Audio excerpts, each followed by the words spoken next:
نحمده ونصلي ونسلم على رسوله الكريم الأمين الحنين الرؤوف الرحيم. أما بعد، أعوذ بالله من الشيطان الرجيم. بسم الله الرحمن الرحيم. قالت الأعراب آمنا قل لم تؤمنوا ولكن قولوا أسلمنا ولما يدخل الإيمان. صدق الله مولانا العظيم. مولاي صل وسلم دائما أبدا على حبيبك خير الخلق كلهم، هو الحبيب الذي رجا شفاعته لكل حول من الأهوال مقتحم. قبل صد احترام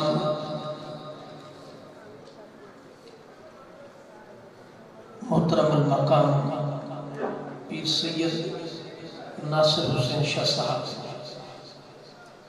دامت برکاتہ العالیہ، سٹیج کی زینت، مقتدر علماء کرام اور جملہ آج کی اس بزم اور محفل کے جملہ شرکاء، میں اور آپ محترم المقام پیر طریقت پیر سید قاسم حسین شاہ صاحب رحمت اللہ تعالیٰ کی سالانہ عرس پاک کی بابرکت مجلس میں شریک ہے.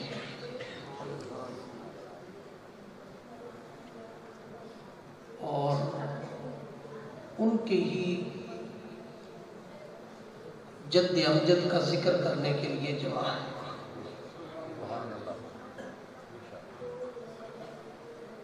سورہ حجرات کی آیت نمبر 14 کا میں نے ایک حصہ تلاوت کیا.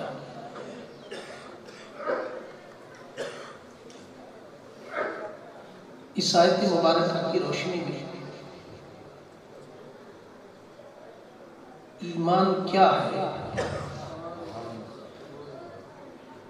اور اگر وہ نعمت ایمان کی مل جائے تو وہ محفوظ کیسے ہوگا، اس پر کچھ باتیں قرآن سنت کی روشنی میں آپ کے سامنے عرض کرنے کی کوشش کروں گا. اگر اوپر والا ساؤنڈ بند کرتے مناسب آواز گونج رہی ہے، سمجھ اس کی کچھ نہیں، کیونکہ وہ اور نیچے والی آواز ٹکرا رہی ہے. اگر وہ بند کر دیں تو میرا خیال ہے رات کا حصہ ہے تو مناسب رہے گا. اس آیت مبارکہ کا ایک پس منظر ہے. حضور علیہ السلام کی بارگاہ کے اندر کچھ بدو آئے، دیہات سے تعلق تھا ان کا، سادہ لوگ تھے. انہوں نے آ کر حضور کی بارگاہ میں عرض کیا کہ یا رسول اللہ صلی اللہ علیہ وسلم، اگر ہم آپ پر ایمان لے آئے، کلمہ پڑھیں، تو کیا ہم کو اس ریاست کے اندر مسلمانوں کے برابر کے حقوق ملیں گے؟ یہ ان کا ایک سوال تھا.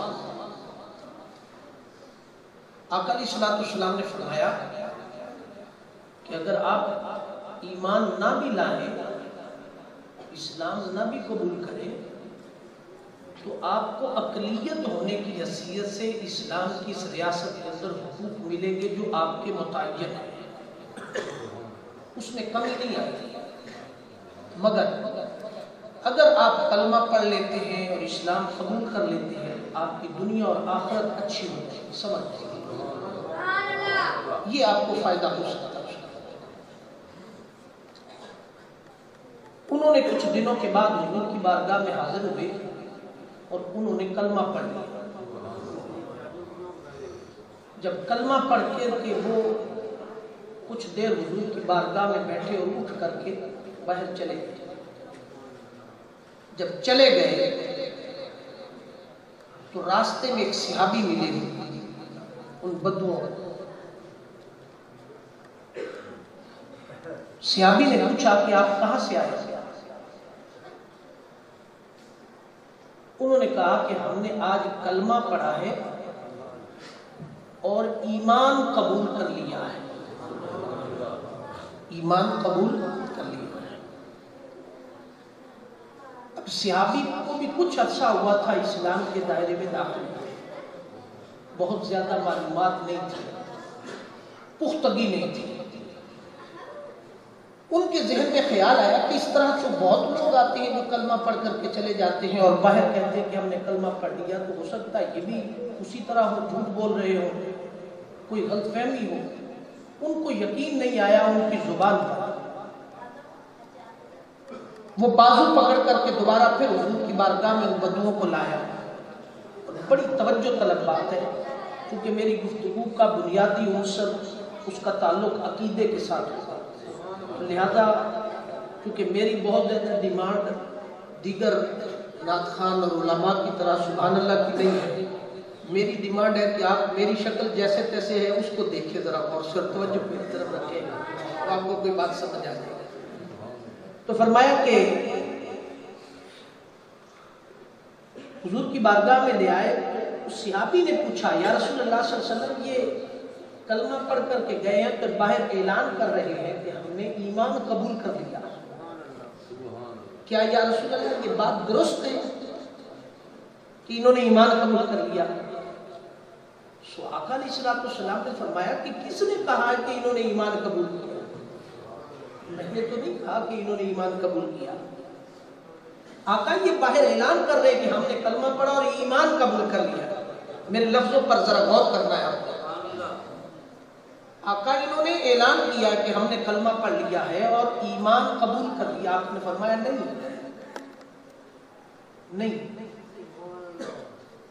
کلمہ ضرور پڑھا ہے انہوں نے، میں نے پڑھایا، یہ بات درست ہے کہ کلمہ انہوں نے پڑھا مگر ایمان قبول نہیں کیا۔ انہوں نے اسلام قبول کیا، اسلام قبول کیا، ایمان قبول نہیں کیا۔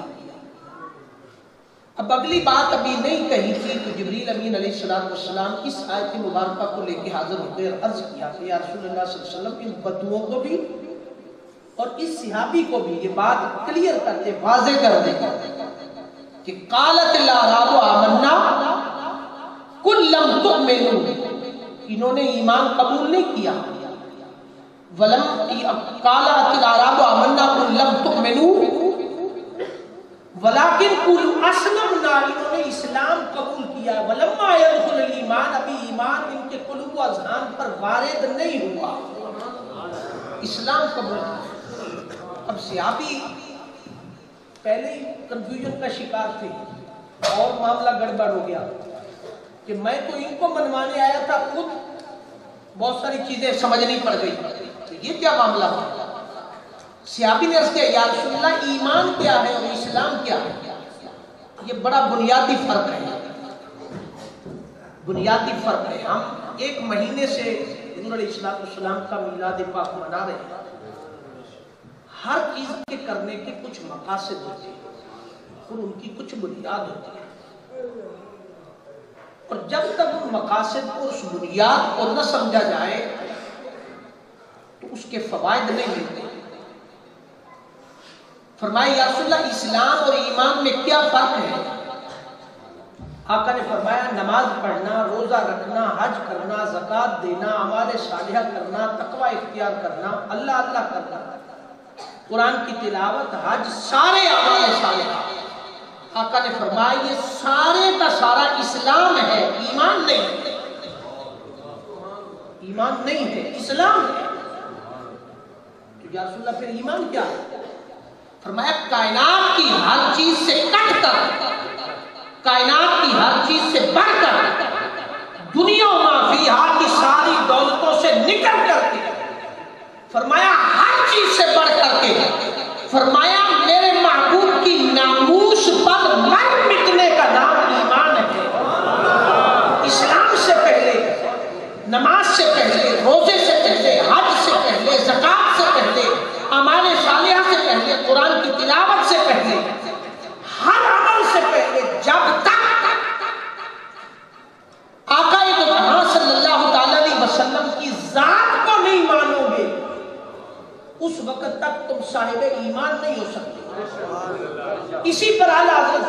بریلوی رحمۃ اللہ تعالیٰ نے فرمایا تھا کہ ثابت ہوا جملہ فرائض فروع ہے، ثابت ہوا کہ جملہ فرائض فروع ہے، اصل رسول بندگی استاجور کی ہے۔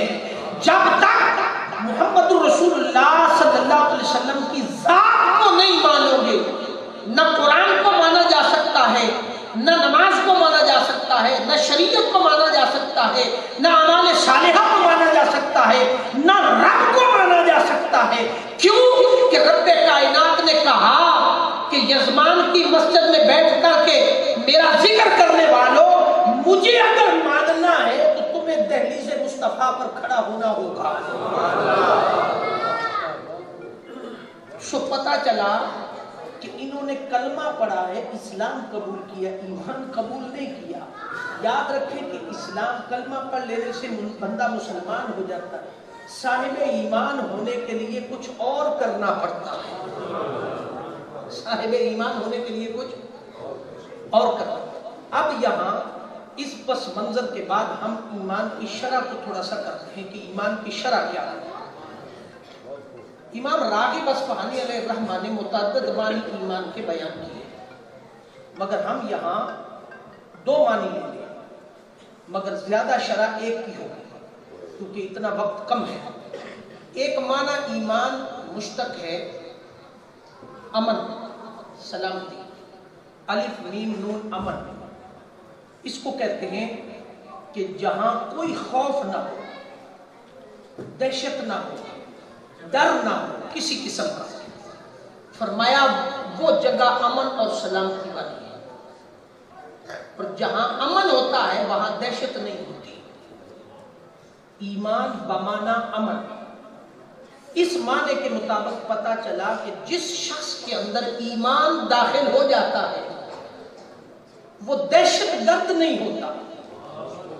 جس کے اندر ایمان داخل ہو جاتا ہے وہ دہشت گرد نہیں ہوتا، اس کا دہشت اور خوف کے ساتھ کوئی تعلق نہیں ہوتا، بلکہ اس کا کردار 2 معنوں میں، متعدی اور غیر متعدی معنوں میں اس کا کردار بن جاتا ہے کہ ایک طرف سے وہ امن کی خیرات رب سے جڑا ہوتا ہے، ایک طرف سے وہ امن کی خیرات لیتا ہے، جو اس کے ساتھ جڑتے ہیں وہ امن کی خیرات لیتے ہیں، وہ بانٹتا بھی ہے۔ آقا علیہ الصلوۃ والسلام کی ذات ایک طرف رب سے جڑی ہوئی تھی، ادھر سے امن کی خیرات لیتی تھی، ادھر جو آقا کی بارگاہ کے اندر آ جاتے ان کو امن کی خیرات دیتی تھی۔ وہ ذات امن کی خیرات لے کر امن بانٹنے والے جو ان کی مجلس میں آ جاتے، ان کے کردار کو قرآن پاک نے بیان فرمایا، محمد الرسول اللہ والذین معہ، جو حضور کی ذات کے ساتھ جڑ گئے، معہ وہ سراپا امن بن گئے، وہ سراپا امن بن گئے۔ دوسرا معنی امام راغب اصفہانی علیہ الرحمہ نے بیان فرمایا، فرمایا ایمان بمعنی اعتماد، بھروسہ کرنا، یقین کرنا، کسی کی بات پر، کسی کی زبان پر اعتماد کرنا، اور اعتماد بھی ایسا کہ بغیر دلیل کے اس کی بات کو مان لیا جائے۔ مثلا میں شاہ صاحب کو نہیں جانتا، میرے ساتھ جو رابطہ ہوا وہ حسنین صاحب کا ہوا، حسنین صاحب، اب حسنین صاحب کا رابطہ بھی میرے ساتھ براہ راست نہیں ہوا، درمیان میں کوئی اور بندہ بھی تھا۔ اس نے مجھے کہا کہ جو بات میں کہہ رہا ہوں الوی صاحب وہ بات آپ نے ماننی ہے، میں یہ مثال دیتا ہوں۔ میں نے اس کی بات کو مان لیا۔ حسنین شاہ صاحب کا رابطہ مجھ سے کچھ دنوں کے بعد جا کے ہوا، انہوں نے مجھے کہا، میں نے بات مان لی، انہوں نے کہا شاہ صاحب، قاسم علی شاہ صاحب ہمارے دادا تھے، ان کا یہ کردار تھا، ان کا یہ کردار تھا، ان کے بیٹے ناصر علی شاہ صاحب ان کا یہ کردار ہے۔ میں نے ان کی زبان پر اعتماد کیا، قاسم شاہ صاحب کی بھی ذات کو تسلیم کر لیا اور ناظر شاہ صاحب کی ذات کو بھی تسلیم کر لیا۔ That's all۔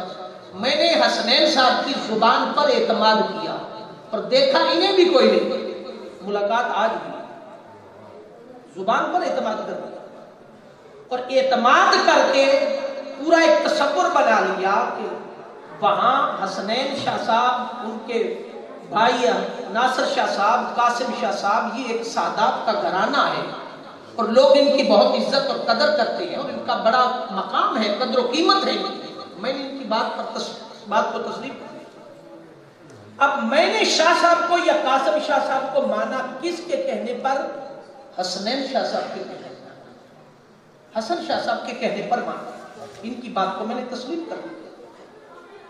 ان کے کہنے پر میں نے شاہ صاحب کو مان جو لیا، ان کی زبان پر میں نے اعتماد کیا، بھروسہ کیا، میں نے ان کی زبان پر بھروسہ کیا۔ اب اگر یہ غلط بیانی بھی کرتے تو میں ان کی بات کو مان لیتا، مگر انہوں نے درست بیان فرمایا اور میں نے ان کی بات کو مان لیا، بلا تشبیہ بلا مثال۔